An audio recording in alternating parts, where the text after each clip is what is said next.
Atenção, meu nome é Vinícius de Araújo Gomes, sou médico radiologista de Brasília e essa aula é destinada a estudantes de medicina, médicos generalistas e residentes em radiologia e demais especialidades. Nós vamos abordar aqui os padrões de comprometimento patológico nas radiografias de tórax. Bem, essa aula tenta seguir o léxico determinado pela Sociedade Fleischner. Esse artigo é open source, ou seja, ele está liberado para acesso gratuito no site da Radiology, e esse é o artigo original que unificou os termos radiológicos. É muito importante a criação desse léxico porque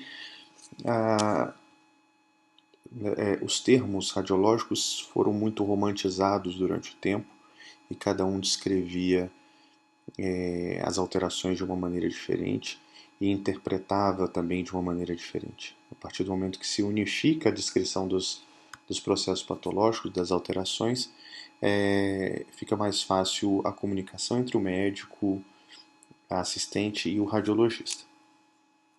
Bem, eu dividi essa aula em dois tipos básicos de alteração no raio-x de tórax. A primeira seria a opacidade, que representa uma alteração branca, né, na radiografia, ou seja, algo que é mais denso, que se apresenta com maior densidade do que o tecido normal. Então isso é opacidade. O termo opacidade é um termo genérico que representa apenas o fato de ter identificado uma alteração que é mais branca.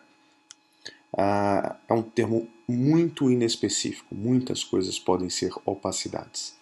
E o nosso papel é sempre tentar ir além da opacidade. A gente identifica uma alteração, a primeira coisa que a gente precisa saber é se aquela alteração é branca ou se ela é preta. Se ela é branca é uma opacidade. Bem, baseado então em conhecimentos básicos da radiologia torácica, nós vamos tentar classificar essa opacidade dentro destes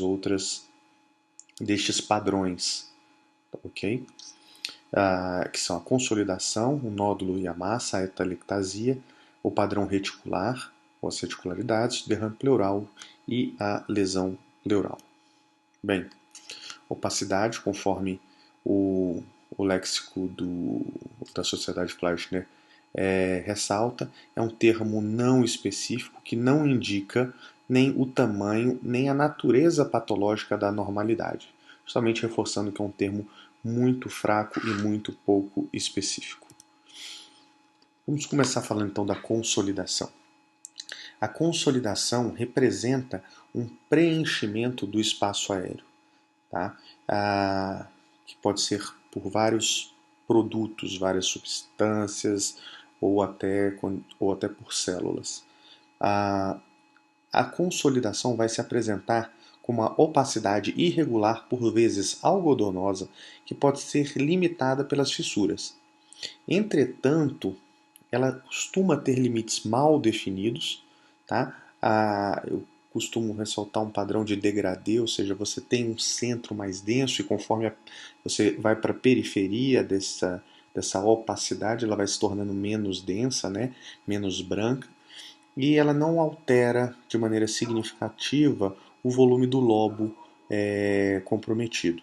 Né? Como eu falei, várias causas, tem vários processos patológicos que podem preencher esse espaço aéreo. O mais clássico e comum é a pneumonia, tá?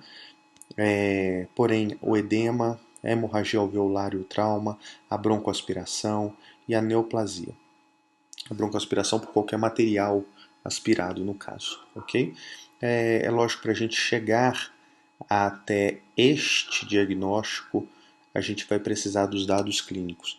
Apenas com a imagem nós podemos chegar até o padrão de consolidação. O que essa consolidação representa só vai poder ser atingido esse diagnóstico com base nos dados clínicos e laboratoriais do paciente. O termo infiltrado não deve ser mais usado, tá? Conforme o próprio glossário da Sociedade Fleischner, ele fala que o termo infiltrado é controverso porque ele representa coisas diferentes para pessoas diferentes. Então, o termo não é recomendado oficialmente, tá? E já foi trocado, substituído por outros termos mais apropriados. Ok? Bem, então aqui nós temos um exemplo clássico de consolidação, onde nós temos uma opacidade, ou seja, nós identificamos que aqui no terço superior do hemitórax direito nós temos uma alteração branca, ou seja, uma opacidade. A gente observa também que essa opacidade é algo heterogênea, né? Você tem áreas mais brancas, áreas menos brancas, e ela tem esse degradê, ou seja, conforme a gente vai se afastando da porção central, ela vai se tornando menos branca, menos densa. Agora é difícil para a gente delimitar onde acaba a alteração. Então, será que aqui o pulmão que está nessa região está alterado? Provavelmente sim, mas e o que está aqui? Será que tem alteração? A gente não consegue desenhar e delimitar aonde termina a consolidação, a não ser que ela encontre uma fissura, ok? Aqui nós temos outro exemplo de consolidação, então uma opacidade, uma alteração branca, algo heterogênea, essa daqui se mostra mais homogênea do que a última, porém os limites mal definidos, recortados, difícil dizer se aqui tem alteração, a não ser nessa parte aqui, na sua porção mais inferior, que ela está bem delimitada por uma linha. O que é essa linha? A fissura horizontal. Tá? Aqui nós temos outro caso, onde nós temos uma opacidade. Essa opacidade também é algo heterogênea e tem um degradê. Conforme você se afasta da porção mais central, mais densa, ela vai se tornando menos densa e fica difícil delimitar exatamente onde acaba o processo patológico. Então, outra consolidação.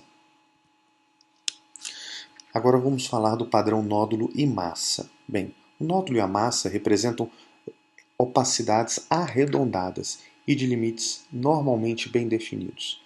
A diferença entre nódulo e massa apenas é o tamanho. Tá? Então, se a lesão tiver menos do que 3 centímetros, ela é denominada nódulo. Se a lesão tiver 3 centímetros ou mais, ela se chama massa. Tá? Agora é importante reforçar esse caráter redondo, arredondado da lesão, tá? Porque às vezes imagina uma moeda.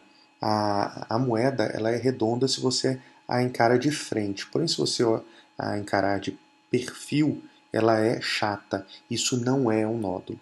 Tá? Então, o formato discoide, o formato chato, não é nódulo. Então, para a gente chamar algo de nódulo, a gente tem que ter uma noção tridimensional desta imagem. Okay? Bem, o nódulo pode ser causado por várias patologias. Né? Aqui eu destaco algumas que são as mais comuns. O granuloma infeccioso, no Brasil, sem dúvida, a principal causa de nódulo pulmonar. Né? Muitas vezes ele estará calcificado. Neoplasia pulmonar primária, ou seja, o câncer de pulmão. As metástases pulmonares, de qualquer tumor, de qualquer lugar. Amartoma, que é um tipo de nódulo benigno, que comumente contém calcificação e gordura. Abscesso, né? Se o abscesso pulmonar estiver completamente preenchido por pus, por líquido, ele vai se apresentar como um nódulo. A pneumonia redonda, e nós temos o pseudonódulo, que é um processo inflamatório que pode se apresentar como nódulo também. Aqui nós temos então uma imagem, uma opacidade arredondada, ok? E essa opacidade é bem delimitada, então isso é um nódulo ou uma massa, o que vai diferenciar o seu tamanho. Uma outra opacidade arredondada, né, bem delimitada, isso é um nódulo ou uma massa, lembrando que se medir menos do que 3 centímetros é nódulo, acima de 3 centímetros ou mais é uma massa. Aqui esse nódulo é melhor, a gente define melhor a sua localização quando nós temos as duas incidências, a incidência frontal e perfil, né? Então essa lesão está lá atrás, provavelmente no segmento superior do lóbulo inferior esquerdo. Nós temos aqui uma outra opacidade arredondada, bem delimitada, né? A princípio, um nódulo não deve medir mais do que 3 centímetros, só que é importante a noção tridimensional, não só para a gente ter certeza que essa lesão, que essa opacidade, no caso, é uma esfera, como também para saber a localização. Neste caso, destaca que há uma outra opacidade arredondada semelhante na mesma altura do outro lado. Isso aqui representa, na verdade, não um nódulo pulmonar, não 2 nódulos pulmonares, mas sim as papilas mamárias. Bem, essa imagem eu apresento para que tentem identificar um nódulo no campo aí focalizado. Então, a radiografia naturalmente tem limitações para identificar pequenos nódulos, tá? Eu vou ampliar aqui e vocês vão identificar agora que nós temos uma pequena opacidade ovalar, tá? Que ela está sobreposta com o arco costal. Isso aqui é um arco costal. Essa opacidade é ovalar e provavelmente é pulmonar ou então é do arco costal. Essas pequenas e mais arredondadas, se nós formos forçar a nossa sensibilidade para detectar pequenas opacidades como essa, a gente corre o risco de errar e chamar vasos de nódulos, né? Principalmente na porção mais central do pulmão, do tórax. Para a gente não confundir com vaso, é importante, uma dica, na verdade, é que você só vai valorizar opacidades arredondadas, imagens nodulares, que sejam maior do que o vaso que esteja imediatamente medial a, a, a ele. Né? Ou seja, aqui nós temos uma opacidade arredondada e aqui nós temos um vaso. O vaso sempre vai afilar de dentro para fora. Isso quer dizer que eu não posso, não devo ter um vaso visto de frente, visto em face, que pode simular uma imagem nodular. Esse vaso ele nunca deve estar maior, com calibre maior do que o vaso que está aqui dentro, porque ele deve estar sempre se tornando mais fino conforme ele vai se distanciando da porção mediastinal. Então aqui essa imagenzinha arredondada poderia ser valorizada uma vez que ela parece estar com um calibre maior do que um vaso que está próximo e mais medial. A tomografia vai nos esclarecer a exata localização desse nódulo. Nem sempre o nódulo precisa ser avaliado por tomografia, isso deve ser ressaltado, não é o foco dessa aula, porque a gente está discutindo nos padrões. Nesse caso, o nódulo ele representava uma ilhota de osso denso em arco costal e não um nódulo pulmonar. Bem, vários nódulos, né? Um padrão nodular difuso, nódulos de tamanhos variados, alguns confluindo e não mais podendo ser caracterizados como nódulos individuais. Quando nós temos vários nódulos pulmonares, a gente tem que pensar em metástase como principal hipótese. Aqui nós temos uma opacidade arredondada, bem delimitada, que seguramente mede mais do que 3 centímetros, e então é uma massa. Aqui nós podemos verificar o sinal da silhueta. O que isso quer dizer? Nós conseguimos distinguir o que é borda cardíaca do que é massa. Isso indica que essa massa não está no mesmo plano do coração. Então ela está provavelmente lá atrás, posterior, no lobo inferior e não na língula. Vamos passar para o próximo padrão, que é a atelectasia. A atelectasia ela é um colabamento, seja parcial ou total, de uma parte do pulmão. Esse colabamento do espaço aéreo ele traz consequências diretas e indiretas nas estruturas adjacentes. As consequências diretas, chamados sinais diretos de atelectasia, são desvio da fissura e aproximação dos vasos, justamente pela perda do volume daquele segmento pulmonar comprometido. Os sinais indiretos são desvio do mediastino, aproximação dos arcos costais, elevação do diafragma do mesmo lado da alteração, da atelectasia, e hiperinsuflação compensatória do restante do pulmão, que acaba tendo que compensar a troca gasosa, caso aquela área atelectasiada tenha um volume importante. Então, todos esses sinais, essas consequências, seja diretas e indiretas, ocorrem por causa de uma perda de volume pulmonar.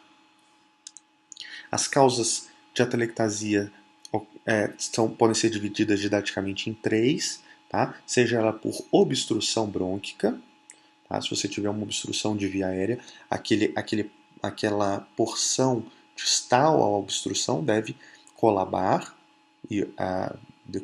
por não entrar mais ar nessa região.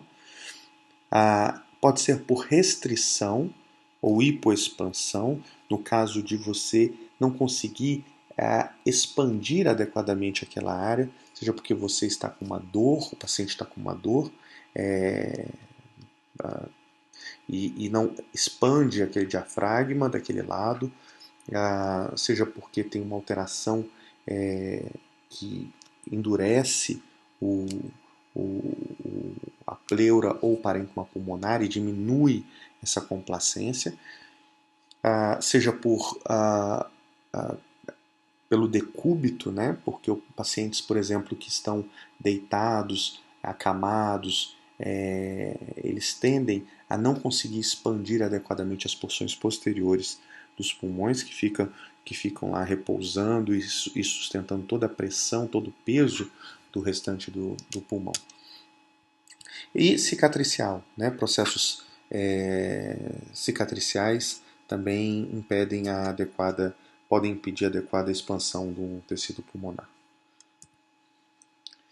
Bem, as atelectasias elas têm imagens clássicas que merecem ser decoradas.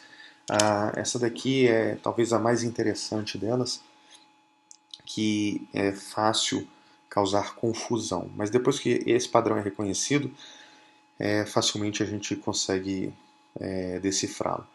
Bem, à primeira vista, e eu imagino que vai ser a confusão que a maioria dos colegas aí vão fazer, é que isso aqui, a alteração dessa radiografia seria uma opacidade que estaria aqui adjacente ao coração, né? Entretanto, reconhecendo aqui esse padrão, a gente já consegue verificar que nós temos uma diminuição do espaço entre esses arcos costais quando a gente compara com o outro lado. Note que a distância desse arco costal até esse arco é maior visualmente do que a distância no mesmo do arco contralateral no mesmo nível. Nós temos também uma obliteração aqui do seio costofrênico. Essa margem cardíaca está muito retificada, tá? Então isso são dicas aí de que esta alteração não representa uma opacidade por consolidação, e sim uma atelectasia completa do lobo inferior. Isso aqui é chamado sinal do esquadro. Na verdade, essa opacidade que você está vendo aqui é o coração, e isto aqui, ó, esta imagem triangular aqui, representa o lobo inferior completamente atelectasiado. É lógico que com o perfil a gente vai poder matar essa charada, né? Aqui a gente vê o lobo inferior esquerdo completamente atelectasiado. Essa linha aqui que está delimitando é justamente a fissura oblíqua, tá? Então tem que ficar atento, e a análise do perfil é sempre muito importante na radiografia de tórax. A gente perde até 15% das alterações se não avaliarmos a imagem em perfil. Esse aqui é outro padrão de atelectasia. Como eu falei, reforçando, os padrões de atelectasia são clássicos. Tá? Então nós temos uma opacidade homogênea. Veja como é diferente, né, da consolidação. Ela é homogênea e ela é bem delimitada. Tá? E por que ela é bem delimitada aqui nesse caso? Esta linha que está aqui representa a fissura horizontal que deveria estar aqui. Só que aqui houve uma atelectasia completa do lobo superior direito. Essa fissura horizontal foi puxada, deslocada para esta posição. Tá? De novo, a gente consegue ver alguns sinais indiretos da atelectasia. olha de novo a redução dos espaços entre os arcos costais, aqui ó, próximos ao lobo atelectasiado, sempre comparando com o mesmo nível contralateral. Tá? O desvio do mediastino aqui é discreto, mas talvez haja uma discreta elevação da cúpula diafragmática, mas o que todo mundo vai concordar é que há uma redução dos espaços intercostais deste lado. Uma outra curiosidade é que existe um sinal clássico chamado sinal do S de Golden, quando você tem uma massa aqui perilar à direita, e essa massa representa um tumor, um câncer de pulmão, que obstrui o brônquio do lobo superior, causando a atelectasia completa do lobo, como a gente vê aqui. Esse aqui não é um caso de S. de Golden, aqui eu não posso afirmar que há um tumor aqui, mas o S. de Golden, então, ele forma um formato de S invertido, causado pela fissura deslocada, mas quando ela chega aqui no hilo e encontra o tumor, ela faz um outro abaulamento aqui, invertendo o S, ok? Então, S. de Golden, um tumor de pulmão perilar direito obstruindo o brônquio do lobo superior com atelectasia completa. Bem, nesse caso, a gente vê uma opacificação completa do hemitórax esquerdo. Essa opacificação ela é homogênea, né? Mas vamos procurar pistas nessa radiografia para poder entender o que está acontecendo aqui. Bem, primeiro que nós não estamos vendo o contorno do coração que se insinua naturalmente para o hemitórax direito. Tá?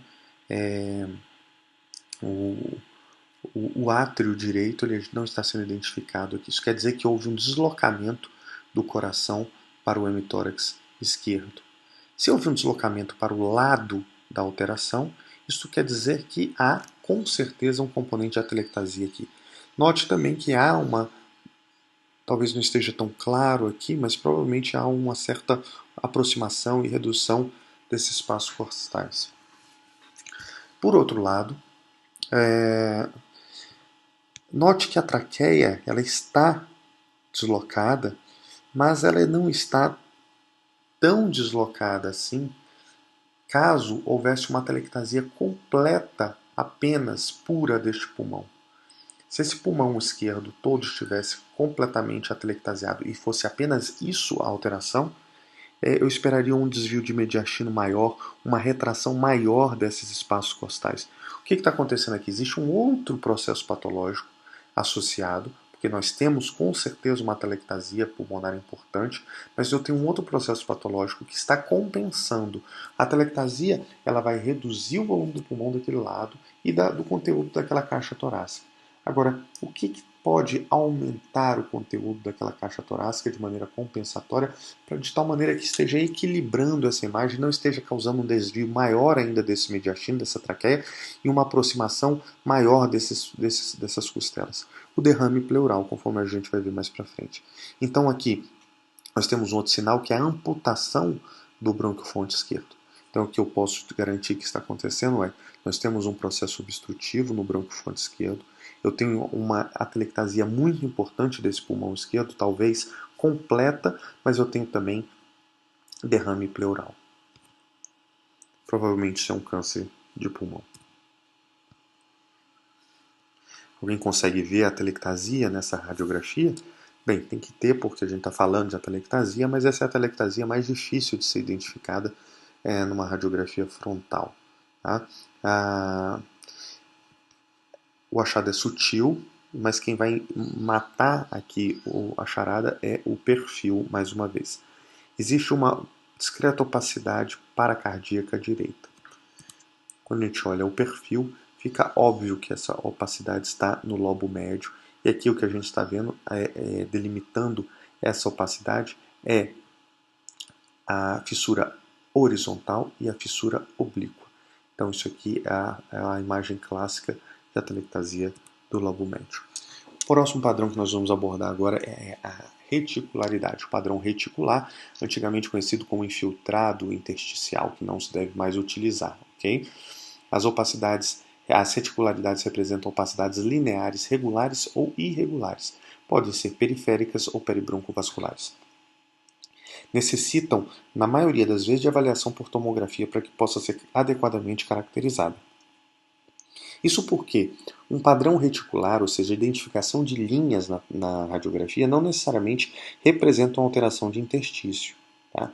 Então, bronquiectasias podem não ser reconhecidas, por exemplo, numa radiografia de tórax e ser confundido com uma reticularidade intersticial.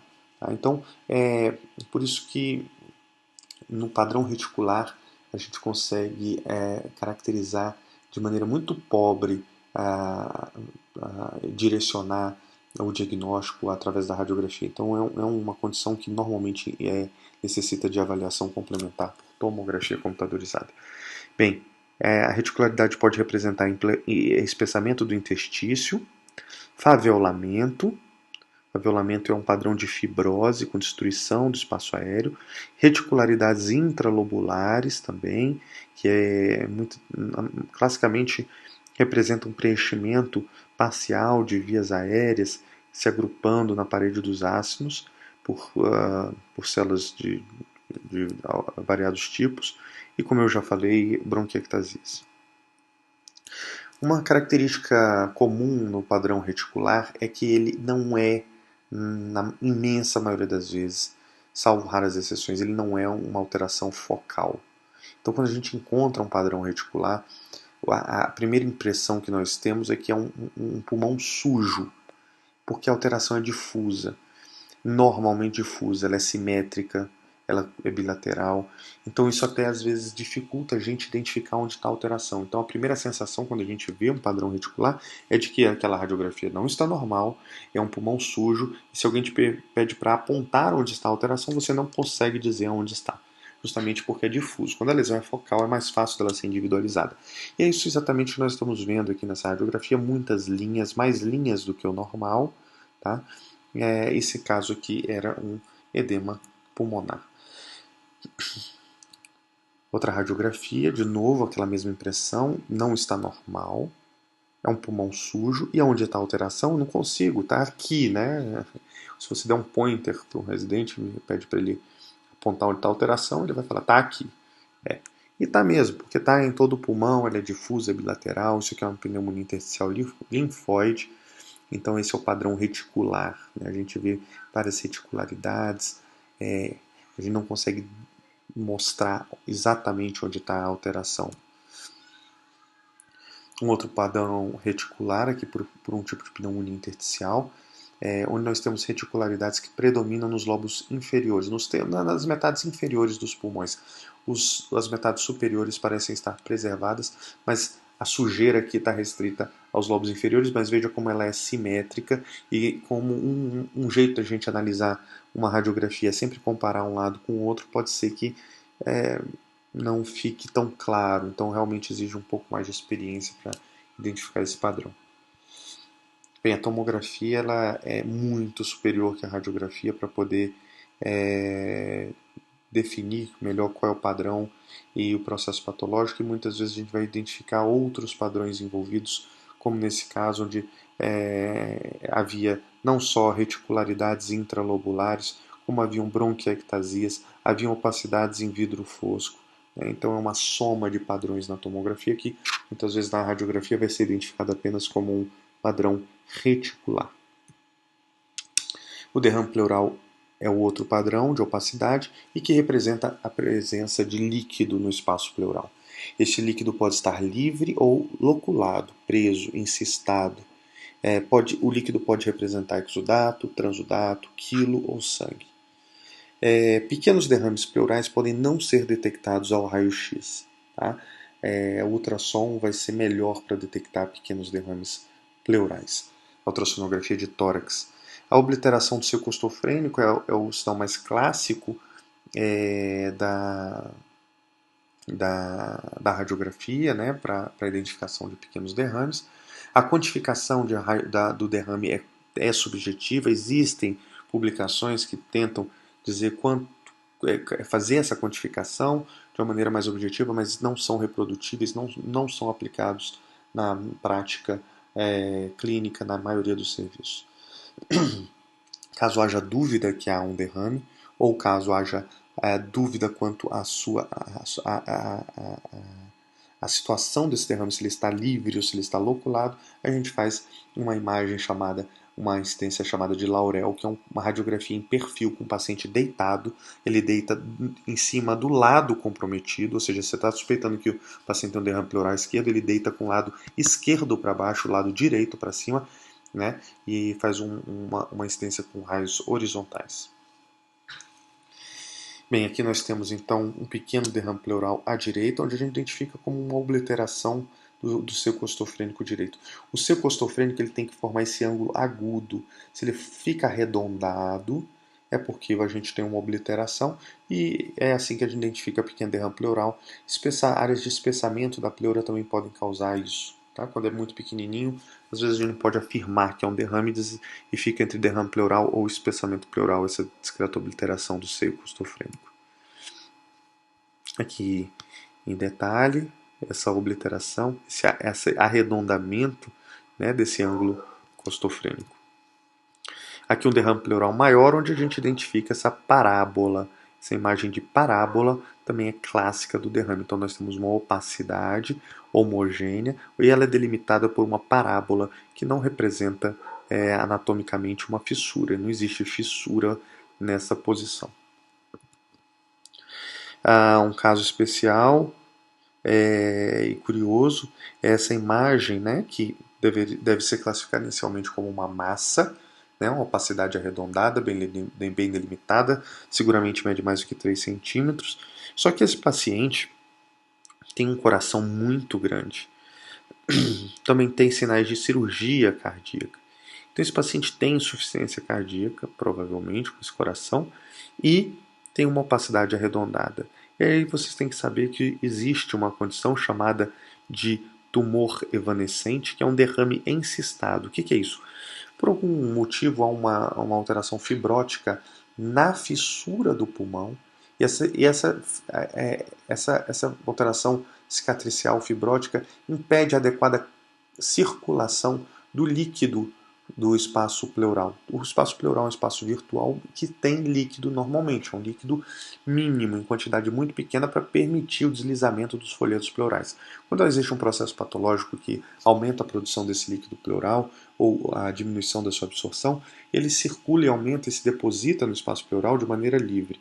Entretanto, se houver alterações fibróticas que impedem a circulação, pode fazer com que esse líquido fique acumulado em algumas partes do espaço pleural, e aqui caprichosamente está acumulado no meio da fissura oblíqua, formando uma imagem pseudotumoral, né? É um pseudonódulo, na verdade é um derrame encistado na fissura. Tumor evanescente, porque se você enxuga esse paciente, ou seja, se você dá diurético, se você diminui essa condição hídrica, melhora a condição hídrica dele, esse derrame vai ser absorvido e esse nódulo, que não é nódulo na verdade, esse derrame encistado some. E agora, onde está a alteração? Bem, quem já estiver mais atento pode perceber que existe uma elevação dessa hemicúpula diafragmática esquerda. Entretanto, não é só isso que a gente consegue identificar aqui. Lembra que, poxa, para a gente ter uma elevação da hemicúpula, isso é um sinal indireto, né, de atelectasia, mas os espaços intercostais estão preservados. Onde tem uma atelectasia aqui para estar elevando essa hemicúpula diafragmática? Não tem. Né? Nós não temos outros sinais aqui de atelectasia. Então poderia ser uma paralisia diafragmática com elevação da cúpula diafragmática. Bem, a dica para a gente resolver esse caso é que eu não estou vendo a bolha gástrica, que é uma bola preta que normalmente tem que estar aqui, logo abaixo do diafragma. O diafragma é muito fino, e abaixo do diafragma esquerdo você tem o estômago, e o estômago normalmente tem ar. Então, numa incidência, numa radiografia, o paciente está em pé, esse ar tem que estar posicionado imediatamente abaixo e em íntimo contato com o diafragma. E aqui não está. A bolha gástrica talvez esteja aqui, ó, que a gente percebe que tem uma áreazinha um pouquinho mais escura, não ficou muito bom nessa radiografia. Então, quando a gente vê essa situação, com uma distância maior, aumentada entre a bolha gástrica, a bolha aérea gástrica e o limite do diafragma, tem que suspeitar que haja um derrame pleural caprichoso, um tipo caprichoso, que é subpulmonar, infrapulmonar, um derrame que está preso aqui embaixo do pulmão, ele não está correndo, uma vez que ele não está obliterando também o cerco costofrênico. O que a gente faz se a gente está com dúvida? Laurel. Laurel, o paciente foi colocado de lado, deitado, com o lado esquerdo para baixo, que é o lado onde provavelmente está a alteração, e a gente identifica que o derrame escorreu, ou seja, surgiu uma outra opacidade agora, né, na parede torácica, bem delimitada, na parede lateral, desculpa, né, em cima da porção pendente do tórax, e é um derrame que ele é livre, mas ele se posiciona embaixo do pulmão caprichosamente, é o derrame subpulmonar. Aí o derrame que correu com a posição de Laurel, com a incidência de Laurel. Placas pleurais, elas representam então alguma alteração da pleura e não do pulmão. Elas são curiosas porque elas normalmente se apresentam como opacidades grosseiras, geralmente de forma bizarra, porque muitas vezes elas são calcificadas. Então a dica é quando você está vendo uma opacidade no pulmão que você não reconhece, aquilo não respeita a fissura, aquilo é bem delimitado, então não faz uma forma de uma atelectasia, de uma faixa, e aí você fica, poxa, o que é isso? Você tem que lembrar que pode ser uma placa pleural. Geralmente representa um processo fibrótico. As principais causas de calcificação pleural são tuberculose e abestose. Lógico, a tuberculose pleural. Extensas calcificações, que envolve toda a pleura, reduz, encarcera o pulmão, é conhecido como fibrotórax, uma consequência grave de tuberculose pleural, tá? É cada vez mais raro de ser visto. Então aqui está, aqui fica fácil de reconhecer por causa da alta densidade e porque está bem no aspecto periférico do pulmão. Então a gente tem placas calcificadas na pleura, né? Porém, esse caso aqui, ele é mais bonito e mais difícil de ser reconhecido. A gente tem uma opacidade bizarra, talvez em formato de asa de anjo invertido, né? Isso não é uma consolidação porque tem os limites bem definidos, não tem aquele degradê. E até porque na periferia parece ser mais denso do que na porção central.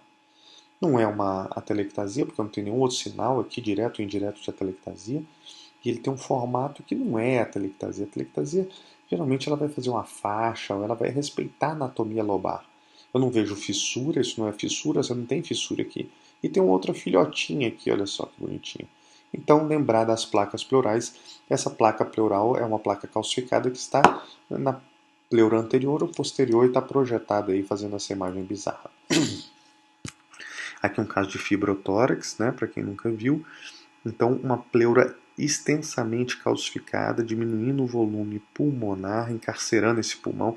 Esse pulmão praticamente não tem mais função, porque ele está engessado, ele não expande, então ele não troca ar. Isso é um fibrotórax.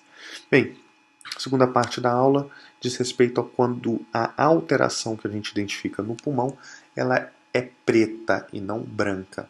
Aí nós estamos falando de aumento da transparência e não mais de opacidade. Então, quando a gente identificou agora e julgou a alteração como sendo algo mais escuro do que o tecido normal, a gente vai dizer que há um aumento da transparência. De novo, o aumento da transparência é o termo genérico, a gente tem que tentar classificar essa alteração dentro destes padrões, que envolve aprisionamento aéreo, uma alteração da perfusão pulmonar, cistos aéreos, cavitação ou pneumotórax. Então vamos a eles. O aprisionamento aéreo eu junto à alteração perfusional, porque muitas vezes elas estão associadas, embora elas possam ocorrer isoladamente. Quando você tem uma redução focal ou global da densidade pulmonar, Isso, neste caso aqui desse padrão de aprisionamento ou hipoperfusão, ele pode acontecer, ele vai estar acontecendo porque está entrando mais ar naquele pulmão e ele não está conseguindo sair e ele está aprisionado, isso é o aprisionamento aéreo. Por exemplo, isso acontece quando há um mecanismo de válvula dentro de um brônquio. Né? Então o ar consegue entrar, mas ele não consegue sair e aquilo vai ficando hiperexpandido. E aí você tem mais ar lá dentro, essa relação entre a proporção de ar e do restante do tecido pulmonar faz com que aquela região fique mais preta, porque o ar tem menor densidade. Ou então você tem uma alteração de fornecimento de sangue. O sangue também contribui para a densidade global ali do tecido pulmonar. Então, quando você tem uma obstrução de uma artéria pulmonar e você deixa de fornecer sangue para aquela região, aquilo reduz a densidade da região comprometida. Lembrando que o pulmão é o único local do corpo humano que reage com vasoconstrição à hipóxia. Qualquer outra parte do corpo que sofre hipóxia, o nosso organismo vai tentar fazer vasodilatação compensatória para levar sangue para aquele tecido para que ele não morra, né, por hipóxia. No pulmão isso é o contrário, porque a função do pulmão é fazer a troca gasosa, é justamente trocar o sangue venoso rico em gás carbônico pelo oxigênio. Né? Se você tem uma área do pulmão que não está sendo adequadamente aerada, tá? Se não está tendo uma concentração de oxigênio adequada dentro daquela área pulmonar, o nosso organismo, nosso corpo não vai desperdiçar fluxo de sangue para ele, porque a função do pulmão é fazer a troca gasosa. Se aquela área não faz troca gasosa, desvia o sangue para todo o resto do pulmão e tira da circulação daquela região. Tá? Então isso, a fisiologia pulmonar, de uma maneira bem simplificada, funciona dessa maneira e eu acho que é o suficiente para fazê-los entender que quando você tem um aprisionamento aéreo, é comum você ter uma alteração de perfusão associada. Muitas vezes vai ser impossível distinguir se aquela alteração é uma hipoperfusão ou um aprisionamento aéreo. Tá? A diferenciação vai ser melhor feita através da tomografia, fazendo imagens em inspiração e expiração. Por quê? Porque a área de aprisionamento aéreo ela não esvazia na expiração. Então, quando o paciente faz inspiração, tudo expande. Aquela área que o ar está aprisionado, que ele entra, mas não sai, ele fica mais semelhante ao restante do pulmão que está hiper aerado pela inspiração forçada. Agora, quando a gente manda o paciente soltar o ar, as áreas normais vão diminuir aquela quantidade de oxigênio, de ar, na verdade, dentro dos pulmões, mas a área que está aprisionada não, porque o ar não consegue sair de lá. E aí fica mais óbvia a diferença de densidade do pulmão que está aprisionado, que continua preto, porque tem ar preso lá e que não consegue sair, e da área do pulmão normal, que liberou uma grande quantidade de ar e por isso acabou aumentando a sua densidade, ficou mais denso, ficou menos aerado. O aprisionamento aéreo ocorre por broncopatia, ou seja, por alguma alteração da via aérea brônquica, ou geralmente por um processo obstrutivo. A hipoperfusão ocorre por redução da perfusão sanguínea. Bem, veja esse caso, a gente consegue perceber que existe um aumento da transparência desse pulmão esquerdo, principalmente aqui na metade inferior, quando a gente compara com o outro lado.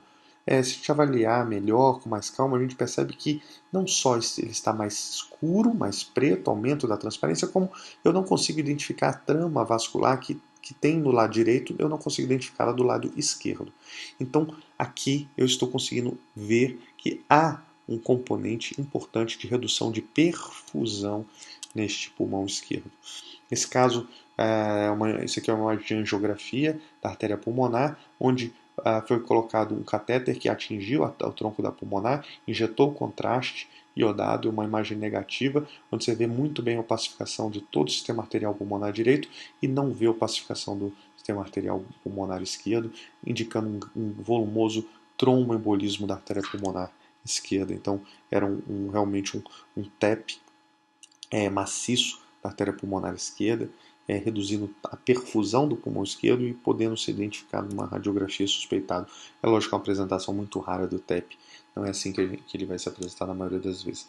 Nessa imagem há uma alteração bem semelhante, onde nós temos então um aumento da transparência nesse metade inferior do hemitórax esquerdo. Compare com o outro lado, nunca compare com a parte de cima, tá? Você tem que comparar com o pulmão contralateral no mesmo nível. Então, de novo, aqui eu vejo que mais linhas, mais vasos do que eu vejo aqui. Eu tenho um aumento da transparência, eu devo ter aqui uma alteração perfusional, lembrando que nem sempre a alteração perfusional é puramente vascular, porque se aqui tiver uma área de aprisionamento aéreo de longo prazo, aqui os vasos vão fazer vasoconstrição, vai haver uma vasoconstrição, e eu também vou perceber uma alteração perfusional associada. Aqui um caso de hiperinsuflação pulmonar difusa, né, por um enfisema. Então o paciente tem um aumento difuso da transparência pulmonar, a gente quase não vê vaso, né? E veja que essa radiografia nem está tão penetrada para botar a culpa na penetração, uma vez que eu não consigo nem identificar direito os corpos vertebrais aqui atrás. Então é realmente porque esse pulmão os pulmões estão hiperinsuflados. A gente conta muitas costelas anteriores, né? Então, como é que a gente conta a costela? Vamos lá. A costela você pode contar tanto a porção posterior quanto a porção anterior. A porção anterior ela é mais obliquada. Então, por exemplo, aqui vem o primeiro arco costal, ele vem aqui. Então, tem uma costela anterior. Aqui a segunda, duas costelas anteriores. Terceira, quarta, quinta, sexta, sétima costela anterior, ainda acima do diafragma, então acima de 5 costelas anteriores, a gente tem um sinal de hiperinsuflação. As costelas posteriores são mais difíceis, é um aspecto posterior das costelas, né? Na verdade é a mesma costela. São mais difíceis de ser contadas, mas com um pouco de prática a gente consegue sem dificuldades. Aqui nós temos o primeiro arco costal, o segundo e o terceiro. Os três primeiros costumam sobrepor e é aqui que fica a maior dificuldade. Nós temos aqui o quarto arco costal, isso aqui é a clavícula, quinto, sexto, sétimo, oitavo, nono, décimo, décimo primeiro. Acima de 9 arcos costais visíveis acima do diafragma também é um sinal de hiperinsuflação. Outro sinal de hiperinsuflação é a retificação do diafragma e aumento do diâmetro antero-posterior da caixa torácica, com aumento dessa lingueta de ar aqui, né, anteriormente ao coração. Tá? Então, uma hiperinsuflação difusa do parênquima pulmonar. Próximo padrão de aumento da transparência é o cisto e a cavitação. São áreas de aumento da transparência arredondadas, tá? O que diferencia o cisto da cavidade é a espessura da parede. Então, o cisto tem a parede fina, descrita como se tivesse a espessura de um fio de cabelo. E a cavitação tem paredes grossas, espessas, bem delimitadas. Tá? Os cistos, que há uma confusão com os termos, mas os cistos podem ser divididos em cistos aéreos. Normalmente esse termo é reservado para doenças císticas pulmonares, como pneumonia linfocítica, como a linfangiomiomatose, histiocytose, então doenças que causam vários cistos aéreos. Bolhas é um termo reservado a paciente com enfisema. E pneumatocele é um termo reservado ao cisto que é um cisto que surge no processo de resolução de uma pneumonia, geralmente uma situação comum em criança que costuma resolver a pneumonia formando pneumatoceles. Esses três aqui são cistos, tá? Todos os três isoladamente têm o mesmo padrão, são aumento da transparência arredondada de paredes finas. A gente não consegue diferenciá-los pela aparência, mas sim pela distribuição e pela doença de base. Cavitação, causas de cavitação, tuberculose clássica, tumor cavitado, tá? Tanto metástase cavitado quanto tumor primário de pulmão pode ser cavitado, e abscesso pulmonar, quando a gente já começa a identificar a aeração dele, né? Porque, como eu falei lá atrás, o abscesso pode estar completamente cheio de pus, mas se ele consegue drenar para a via aérea, entra ar dentro dele, do abscesso, e aí ele pode ser identificado como uma cavitação. Bem, nessa imagem, incidência frontal e perfil, nós temos então uma imagem arredondada de aumento da transparência, né? Aqui no perfil ela é melhor identificada. Agora a parede é espessa, né? É muito mais grossa que um fio de cabelo. E nós temos um líquido aqui dentro, essa opacidade, essa área mais branca, fazendo um que a gente chama de nível hidroaéreo. Quando o ar encontra com o líquido, livremente eles formam esse nível, em que está aqui, ó. Então aqui nós temos uma cavidade ou um cisto. Isso é uma cavidade, né? Uma caverna, porque tem paredes espessas. E aqui, então, um abscesso pulmonar. Essa outra, a gente vê então esse aumento da transparência aqui no metade superior do tórax esquerdo, com as paredes finas, né, bem regulares. Aqui talvez possa surgir uma dúvida quanto à espessura da parede, mas eu acredito ser só uma sobreposição de outras estruturas. Isso aqui, então, um cisto aéreo, não uma caverna, provavelmente uma pneumatocele. Aqui nós temos múltiplas imagens arredondadas com aumento da transparência, né? Paredes grossas, espessas, são múltiplas cavidades. Então, aqui nesse caso, metástases cavitadas de um tumor de orofaringe. Existem outras causas aí que eu não vou entrar no mérito. Bem, outra imagem de aumento da transparência arredondada, cujas paredes são espessas. Agora aqui a gente tem que chamar atenção porque além de espessas, elas são irregulares. Então tem áreas onde a parede é mais espessa, e outras áreas onde a parede é menos espessa. Isso quer dizer que essa irregularidade, ela é essa irregularidade do padrão de espessamento é um sinal que me faz suspeitar que isso possa ser um tumor. Quanto mais espessa a parede da cavidade, maior a chance de ser tumor. Vários autores escolhem valores de cutoff aí, diferentes para aumentar a suspeição dessa caverna baseada na espessura da parede. Grosseiramente, uma parede com mais de 1 centímetro de espessura tem uma alta probabilidade de ser tumor. Tá? O grande diagnóstico diferencial aqui é com uma cavidade tuberculosa. E se a tuberculose cavitada tem uma parede espessa, é bem possível que haja infecção ativa nessa cavidade. Muitas vezes nós identificamos também algumas alterações ao redor, como consolidação. E não é o caso aqui. Uma outra cavidade, uma caverna de paredes espessas com nível, né? Quando a gente identifica essa linha, né, fazendo esse nível, dividindo uma opacidade de uma área mais translúcida, de aumento da transparência, é um nível hidroaéreo, e o nível hidroaéreo é sempre uma característica do abscesso pulmonar. O pneumotórax é a presença de ar no espaço pleural, ao contrário então do derrame pleural, onde há uma presença de líquido, aqui nós temos ar. Né? A dica para fazer o diagnóstico pneumotórax é procurar uma linha radiopaca que separa o parênquima com vasos, né, do espaço vazio preenchido apenas por ar no espaço pleural. A gente tem que procurar principalmente nos ápices pulmonares, tá? Que é o local onde descola primeiro os folhetos pleurais e o ar tende a subir. Né? Então é onde a gente vai identificar com mais facilidade essa linha, conforme nós vamos ver. Quando houver, então, aderência nos ápices pulmonares, pode ser que a pleura não descolhe lá em cima, descolhe embaixo. Tá? Então, lógico, a gente tem que procurar em toda a periferia do tórax, mais comum nos ápices, mas nessa situação especial pode ser que você identifique essa linha na base.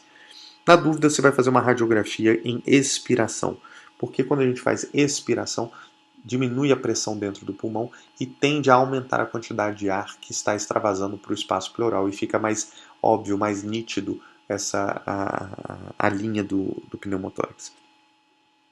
Os sinais de pneumotórax hipertensivo que nós temos que estar atento é a presença de um pneumotórax que está progredindo rapidamente e está desviando o mediastino. Normalmente esse diagnóstico é feito clinicamente com a ausculta, né, e é uma situação de emergência onde o médico tem que intervir, às vezes nem dá tempo de fazer a radiografia. Essa é a linha que eu quero que vocês aprendam a ver. Né? Então nós temos uma linha que não é uma fissura, porque você não tem fissura com essa orientação. E o que essa linha está dividindo? Ela está dividindo uma área, né, mais branca, uma imagem mais branca que tem outras linhas branquinhas, que é o quê? É o pulmão e os seus vasos. Note que para fora desta linha nós não temos vaso. Né? Vaso tem que ser identificado em todo lugar do pulmão. Se você vê vasos distribuídos difusamente, é lógico que a gente vê os vasos melhor nas bases pulmonares. mas os vasos têm que ser identificados em toda a extensão do pulmão. E o melhor lugar para a gente ver, perceber que não tem vaso é quando a gente olha nesses quadradinhos formados na intersecção dessas costelas. Então aqui tem uma costela, outra costela, porções posteriores das costelas. Aqui a porção anterior de uma costela e a porção anterior da outra costela. Então aqui a gente tem um quadrado onde eu não tenho interposição de costela. Veja que aqui dentro não tem linha. Olha esse mesmo quadrado, né? Do outro lado, como tem várias linhas, que são os vasos. Então, essa linha aqui, que é a linha do pneumotórax, vejam como ela descola mais em cima do que embaixo. Embaixo ela praticamente não descolou, descolou bem pouquinho. A gente tem uma fina lâmina aqui também de pneumotórax. De novo, a linha do pneumotórax, separando o pulmão com o vaso. Aqui nós já estamos tendo atelectasia, né? Tem um certo desvio desse mediastino para o outro lado, porque eu já não estou vendo mais o contorno cardíaco aqui do lado direito, e um grande pneumotórax. Né? Olha aquele quadradinho sem vaso. Olha aqui o outro quadradinho com as linhazinhas, com a sujeirinha que representa os vasos. Tá? Então, muito fácil esse pneumotórax, ninguém teria dificuldade. Aqui é um pneumotórax hipertensivo, um extenso pneumotórax, onde você não identifica vaso naqueles quadradinhos. O pulmão todo está preto. E cadê o pulmão? Não, desculpa, o hemitórax todo está preto. E cadê o pulmão? O pulmão está aqui, ó, completamente colabado, virou uma bolinha. O mediastino está bem desviado para o outro lado. Né? Então, cuidado, porque às vezes você bate o olho e acha que isso aqui é o normal e que aqui tem uma alteração. Né? E não é verdade. Procurem as linhas nos quadradinhos das intersecções. Você vai ver que aqui tem sujeirinha e do outro lado não tem sujeirinha. Aqui um outro volumoso pneumotórax. Né? De novo, cadê a sujeirinha que representa os vasos? Não tem. Aqui do outro lado tem. Então aqui está alterado. Mas cadê o pulmão? Está aqui completamente colabado. Virou uma massinha de pulmão junto ao mediastino e ao coração. E aqui eu tenho uma peculiaridade que é essa linha reta. Eu falei quando tem linha reta é porque você tem interface ar e água. Esse é um nível líquido hidroaéreo. Isso é um hidropneumotórax. Você tem ar e água no pulmão. Muitas vezes traumático e ocorre por causa de presença de sangue dentro do espaço pleural. Muito obrigado, esse é o meu e-mail e até a próxima.